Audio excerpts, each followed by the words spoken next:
اس موتی کا نام تو جو اس موتی کا نام ہے وہ ہوتا ہے، لیکن وہ کہہ رہے ہیں کہ می شبد سرمایہ دار نام غیر، یہ جو تو کسی اور کے نام کا سرمایہ بن گیا ہے، دوش او مجروح بارے نام غیر، یہ تو کسی اور کے نام کا وزن اٹھا کے پھرتا رہے گا اپنی کمر پہ ساری زندگی، یعنی یہ تیرے اٹھانے کا وزن ہی نہیں تھا، وہ چاہے آپ مطلب، اب میں صرف سمجھانے کی خاطر کہہ رہا ہوں، کہیں میں ان چیزوں کو کنڈیم نہیں کر رہا، کیونکہ یہ جب میں لفظ استعمال کروں گا تو آپ سمجھ آسانی سے سکیں۔ اب آپ تھوڑی دیر کے لیے سوچیں کہ کوئی بندہ اپنے نام کے ساتھ قادری لکھتا ہے، چشتی لکھتا ہے، یا کوئی بھی مطلب کسی بھی چیز کا، آپ تھوڑی دیر کے لیے سوچیں کہ کیا یہ آپ کا نام ہے؟ کیا یہ آپ کی خودی تھی؟ کیا یہ آپ کی آئیڈیالوجی تھی؟ کیا یہ آپ کے دماغ نے ان سارے اجزاء کو اکٹھا کر کے اس میں سے یہ نتیجہ نکالا تھا؟ وہ اس منظر کو پیش کر رہے ہیں کہ گرب فطرت پختہ تر بودے نگی، اگر اس نگینے کی فطرت میں وہ پختگی ہوتی، از جراحت ہا بیا سودے نگی، کیسے کوئی اس کی اوپر زخم لگا سکتا تھا؟ پھر بھلا کوئی لگا سکتا ہے اس کے اوپر زخم؟ می شبد سرمایہ دار نام غیر، جب تو کسی غیر کے نام کا سرمایہ بن گیا، دوش او مجروح ہے بارے نام غیر، یہ تو اب تو اپنی کمر پہ نا کسی اور کا وزن اٹھا کے پھرتا رہے گا ساری زندگی۔ ادھر وہ لانا چاہ رہے ہیں ہمیں کہ تم کسی اور کا وزن اٹھا کے نہ پھر رہے ہو زندگی پہ، وہ تمہارا اپنا پیدا کردہ ہونا چاہیے۔ کلیئر ہے جی یہاں تک؟ جی ٹھیک ہے جی۔ چون زمین پر ہست یہ خود میں کمست، اب اسی کو مزید ایکسپلین کر رہے ہیں۔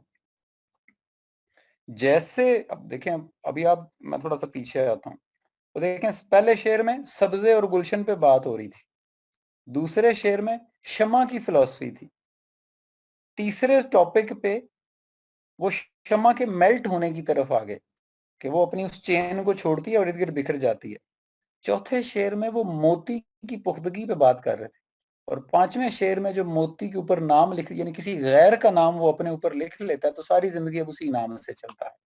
آپ سوچیں ایک سلائیڈ میں وہ کتنے موضوعات لا رہے ہیں۔ اب آگے کیا کہتے ہیں؟ چو زمین پر ہستی ہے خود میں کمست، مح کمست، ماہ پابندے طواف پہ مست، کہہ رہے ہیں چونکہ زمین کی جو ہستی ہے، یہ جو ہماری ارض ہے جس کو ہم کہتے ہیں،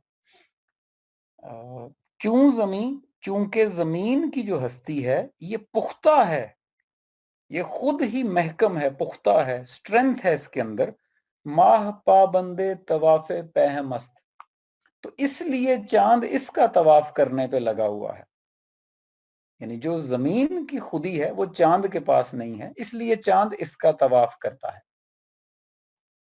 اب یعنی سولر، یعنی دیکھیں میں اسی لیے آپ کو کہتا ہوں کہ موضوعات دیکھیں اور ان کا پھیلاؤ دیکھیں اور پھر یہ ان کو کیسے سمیٹتے ہیں، کہ آپ نے صرف پچھلی سلائیڈ میں ہی دیکھا کہ وہ 5 الگ موضوعات پہ بات کر رہے تھے، حالانکہ انہوں نے تو سلائیڈ نہیں بنائی، وہ تو اشعار لکھ رہے تھے نا، میں سلائیڈ وائز بات کر رہا ہوں۔ اب اگلے ہی شعر میں وہ سولر سسٹم پہ چلے گئے ہیں، تو کہہ رہے ہیں چون زمین پر ہستی ہے خود میں کمست، چونکہ زمین کی اپنی ہستی مضبوط ہے اس لیے چاند اس کا طواف کرنے پہ لگا ہوا ہے، ماہ پابندے طواف پہ مست، وہ بیچارہ اس کا طواف کرے گا ہی کرے گا، کیونکہ اس کی خودی اور اس کی خودی میں فرق ہے۔ آگے اس سے بھی یعنی یہ ایک بات کرنا آسان ہوتا ہے، علامہ صاحب وہ 2 چھلکے اتارتے ہیں، اس سے پہلے کے جتنے آپ مثنوی اٹھائیں گے وہ ہمیشہ ایک لیئر آف فلسفی پہ بات ہوتی ہے، یہاں یہ ہمیشہ 2 پہ چلے جاتے ہیں، انہوں نے اپنی سگنیفیکنس برقرار رکھی ہے، میں نے ابھی تک اس سے آگے جاتے نہیں دیکھا کسی کو۔ وہ کہتے ہیں ہستی محرز زمین یعنی یہ پچھلے شعر میں کلیئر ہو گیا تھا نا، سب کو سمجھ آ گئی کہ زمین کی خودی چونکہ اتنی مضبوط ہے اس لیے چاند اس کا طواف کرنے پہ لگا ہوا ہے، لیکن آگے کیا کہہ رہے ہیں؟ ہستی محرز زمین محکم ترست، پس زمین مسحور چشم خاورست، ہستی چونکہ سورج کی جو ہستی ہے وہ زمین سے بھی زیادہ پختہ ہے، اس لیے زمین تو سورج کی آنکھوں میں رہنے کے چکر کاٹتی رہتی ہے، یعنی اس کی جو لائٹ پڑتی ہے نا زمین کے اوپر وہ روٹیٹ کیے جا رہی ہے، جیسے چاند زمین کا طواف کیے جا رہا ہے تو کہہ رہے ہیں یعنی چشمے خاور سورج کی آنکھ، یعنی سورج کی روشنی کو تلاش کرنے میں یہ گھومتی رہتی ہے. جیسے زمین کی ہستی محکم ہے اور چاند اس کا طواف کیے جا رہا ہے، ایسے سورج کی ہستی اتنی محکم ہے کہ اب زمین اس کا طواف کیے جا رہی ہے. تو ہوا کیا کہ سورج کا طواف کرنے والوں کا بھی لوگ طواف کر رہے ہیں. یعنی یہ اوپر سے نیچے کو آئیں تو اس آئیڈیالوجی پہ بات ہوتی ہے، اور نیچے سے اوپر کو جائیں تو جس کا آپ طواف کرتے ہیں وہ بھی کسی کا طواف کر رہا ہوتا ہے. تو یہ آپ کو لے جانا چاہ رہے ہیں اس سورج کے مقام پر جس کا ساری دنیا طواف کر رہی ہو، باقی چیزوں کو کنڈیم کرتے ہوئے. آگے کہتے ہیں جی جنبش از مژگان برد شان، جنبش از مژگان برد شان چنار. یہ کہیں کہیں ہو سکتا ہے میرا ایکسنٹ خراب بھی ہو، اس کے لیے میں معذرت چاہتا ہوں. مایا دار ستوت او کو حسار. اب یہ دیکھیں جیسے ہی انہوں نے سولر سسٹم کو اور چاند اور زمین کے ریلیشن کو چھوڑا تو اگلے مصرے میں ہی وہ ایک نئے موضوع پر آ گئے ہیں. یعنی وہ چنار کا درخت ابھی جو ناردرن ایریاز میں دیکھتے ہیں آپ، اکثر پہاڑوں کے اوپر نکلا ہوتا ہے نا، وہ کہتے ہیں جنبش از مژگاں برد شان چنار. یعنی یہ جو چنار ہے اس کے ہلنے سے پہاڑوں کی شان ہے نا. یعنی آپ تھوڑی دیر کی سوچیں کہ چنار کا درخت ہی نہ ہو پہاڑوں پہ، وہ اونچا نکلا ہوا سائڈوں کو پھیلتا ہوا. مایا دار اصطوت او کو حسار. یعنی یہ اصل پہچان یا اصل خوبصورتی یا اصل اٹریکشن کیا ہے کہ یہ پہاڑوں کی ستوت یعنی شان و شوکت میں اضافہ کرتا ہے. کہ جو چنار کا درخت ہے یہ پہاڑ کے سینے پہ کھڑا ہو کر پہاڑ کی شان و شوکت میں اضافہ کر دیتا ہے. کیسے؟ تارو پودے کسوت او آتشست. تارو پود یعنی انگریڈینٹس، یعنی تانا بانا، ایوری پارٹیکولر آف اٹ، اس کو تارو پود کہتے ہیں. یعنی ایوری پارٹ آف اٹ. تارو پودے کسوت او آتشست اصل او یکدانہ گردن کشست. یعنی چونکہ اس کے بیج میں ایک آگ ہوتی ہے، یعنی یہ فلسفی کی میں بات کر رہا ہوں، چونکہ اس کے چنار کے بیج میں ایسی آگ چھپی ہوئی ہے کہ وہ جب پہاڑ کے اندر جاتا ہے نا تو پتھروں کو چیر کے پہاڑ کے سینے پہ کھڑا ہو جاتا ہے. یعنی آپ دیکھیں ہم درخت اگانے کے لیے نرم جگہ ڈھونڈتے ہیں کہ درخت وہاں سروائیو کرے گا، اچھا اگے گا، پھل دے گا. لیکن چنار کیا ہے؟ وہ پتھروں کو چیر کے اس کا بیج باہر آتا ہے اور پہاڑ کے سینے پہ کھڑا ہو جاتا ہے. تو اس منظر کو وہ خود ہی کے پس منظر میں پیش کر رہے ہیں کہ جیسے ایک چنار کا درخت اپنے بیج اور اپنے انگریڈینٹس کی آگ کی وجہ سے پہاڑوں کے سینے پہ آ کے کھڑا ہو جاتا ہے، ایسے خود ہی کھڑی ہوتی ہے انسان کے اندر.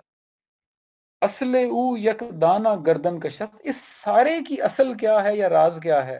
وہ ایک دانہ ہے جس کے اندر آگ لگی ہوئی تھی. یعنی وہ ایک بیج اس کا جو پتھروں کے بیچ میں گیا اور وہ ایسی آگ تھی کہ اس نے ایک اور درخت نکال کے پہاڑ کے سینے پہ کھڑا کر دیا. میں بڑا حیران ہوتا ہوں کہ یہ ہر ایک دو اشعار کے بعد ایک نئے موضوع سے آپ کو خودی کی طرف لے کر آتے ہیں. یعنی پتہ نہیں اتنی مثالیں دینے کے لیے کتنی سٹڈیز چاہیے ہوتی ہوں گی، کتنی گرپ چاہیے ہوتی ہوگی کہ اگر آپ نے کبھی چنار کے بارے میں پڑھا ہی نہ ہو اور آپ لکھ جائیں اور آپ غلطی کر جائیں تو جس نے پڑھا ہوگا وہ آپ کے کلام کو فوراً پکڑ لے گا کہ نہیں یہ تو بڑی عجیب و غریب مثال دے دی انہوں نے. یہ فرض کریں چاند زمین کے گرد گھومتا ہی نہ ہوتا، فرض کریں زمین سورج کے گرد گھومتی ہی نہ ہوتی، یا کسی کو سولر سسٹم کی اتنی سمجھ نہ ہوتی. علامہ صاحب has never been a science student. وہ یہ سائنسز نہیں پڑھتے تھے، یعنی جو طالب علمی جس کو کہا جاتا ہے، جو ایکیڈیمکس جس کو ہم کہتے ہیں. تو یہ میں اس لیے تھوڑی ڈیٹیل میں جا رہا ہوں کہ ہمیں ان ساری ڈیٹیلز کو سمجھنے کا شوق ہونا چاہیے. یہ ہمیں اس مقام خودی کو سمجھنے میں ہیلپ کریں گی. یہ سب اس کے انگریڈینٹس بن جاتے ہیں. تارو پودے کسوت او آتشست. اس کے دانے دانے کے اندر آگ جو ہے اس کی اصل کیا ہے؟ اصل اس کا راز کیا ہے؟ اس کا راز وہ ایک بیج ہے جس کی گردن میں آگ لگی ہوئی تھی. یعنی وہ جو